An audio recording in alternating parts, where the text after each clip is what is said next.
हम वो क्वेश्चन लेके आए हैं जो कि आपको 2 नंबर या और 5 नंबर में पूछा जाता है। ये सारा क्वेश्चन जो आपको इसमें करा देंगे, इसका सॉल्यूशन हम नहीं कराएं क्योंकि क्वेश्चन ज़्यादा हो जाता। इसके लिए सिर्फ हम क्वेश्चन लिखे, आप ये सारा क्वेश्चन जो है एक बार जरूर देख के जाइए एग्जाम में। चलिए दोस्तों, मैं हूं पंकज कुमार, आप सभी को अपने YouTube channel Pankaj study point पर स्वागत करता हूँ। चलिए दोस्तों, क्वेश्चन बिना टाइम गवाए देखते हैं।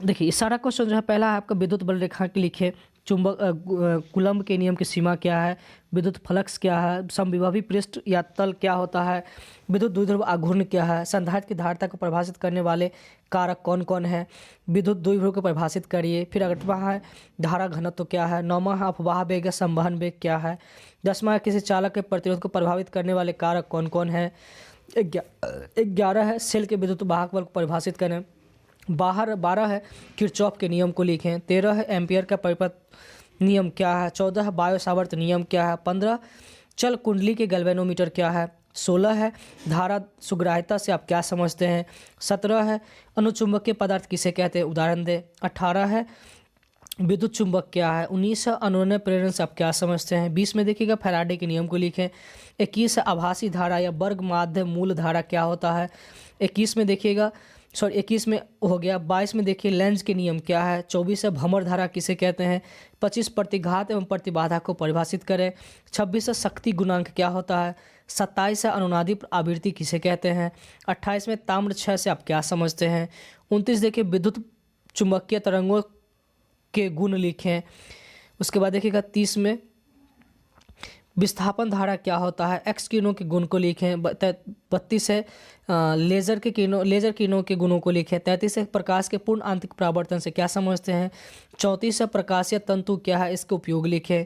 35 आवर्धन एवं आवर्धन क्षमता को परिभाषित करें। 36 है समंजन क्षमता क्या है। 37 है दूरदृष्टि दोष क्या है, इसके कारण लिखें। 37 हो गया।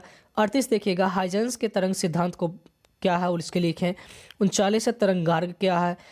उसके बाद 40 देखिए व्यतिकरण किसे कहते हैं, व्यतिकरण की आवश्यकता क्यों पड़ता है। 41 है विवर्तन को परिभाषित करें। 42 है बूस्टर के नियम को लिखें। 43 है प्रकाश के घूर्णन ध्रुवन से आप क्या समझते हैं। 44 है प्रकाश विद्युत प्रभाव क्या है। 45 है प्रकाश विद्युत प्रभाव के नियमों को लिखें। 46 है देहली आवृत्ति क्या है। 47 दिब्रोगली तरंग के परिभाषित करें। 48 है रदरफोर्ड के अल्फा किरण प्रकीर्णन को निष्कर्षण लिखें। 49 है अल्फा गामा किरणों के गुण को लिखें। 50 है फोटोन क्या है, इसके गुण लिखिए। 51 है नाभिकीय संगलन से आप क्या समझते हैं, नाभिकीय बंधन ऊर्जा क्या है। 52 है अर्ध आयुकाल क्या है। 53 है नाभिकीय विखंडन या रेडियो सक्रिय विखंडन से आप क्या समझते हैं। उसके बाद है 54 रेडियो सक्रियता क्या है। 55 है पीएन जंक्शन या डायोड किसे कहते हैं। उसके बाद 56 है एलईडी क्या है, इसके उपयोग को लिखे। 57 है लेजर डायोड क्या होता है। 58 है ट्रांसिस्टर क्या है। 59 AND एंड गेट का बुलियन व्यंजक लिखकर सत्यता सारणी की जांच करें, तैयार करें। 60 है भूत तरंग संचरण से आप क्या समझते हैं। फिर देखिएगा 61 में है बैंड की चौड़ाई का क्या तात्पर्य है। 62 में देखिएगा मॉड्यूलन क्या होता है। 63 में मॉड्यूलन की आवश्यकता क्यों पड़ता है। 64 में देखिएगा आवृत्ति मॉड्यूलन से आप क्या समझते हैं। 65 सुदूर सदैव संवेदन यानी कि रिमोट सेंसेशन से क्या मतलब होता है, क्या अर्थ होता है। चलिए दोस्तों, इस तरह से आपका 2 नंबरिया क्वेश्चन इतना हो गया। 5 नंबरिया हम देखिएगा विद्युत द्विध्रुव के कारण किसी बिंदु पर विद्युत क्षेत्र की तीव्रता ज्ञात करिए। उसके बाद है समांतर पट्टिका संधारित्र में आवेशित करने पर उसमें संचित स्थितिज ऊर्जा ज्ञात करिए। क्वेश्चन नंबर 3 गॉस प्रमेय का अनुप्रयोग कर असीमित लंबाई के आवेशित चालक के समीप विद्युत क्षेत्र की तीव्रता ज्ञात करिए। उसके बाद 4 नंबर विभव मापी का उपयोग कर 2 सेलों के विद्युत वाहक बल की रचना करिए। 5वां बायो सावर्त नियम का अनुप्रयोग कर धारावाही गोलीय लूप के अक्ष पर चुंबकीय क्षेत्र गणना करिए। 6ठा है परिनालिका क्या है, इसके चुंबकीय क्षेत्र की गणना करिए। 7वां प्रत्यावर्ती धारा के वर्ग माध्य मूल की गणना करें। 8वां है ट्रांसफार्मर क्या है, इसकी बनावट में क्रियाविधि समझाइए।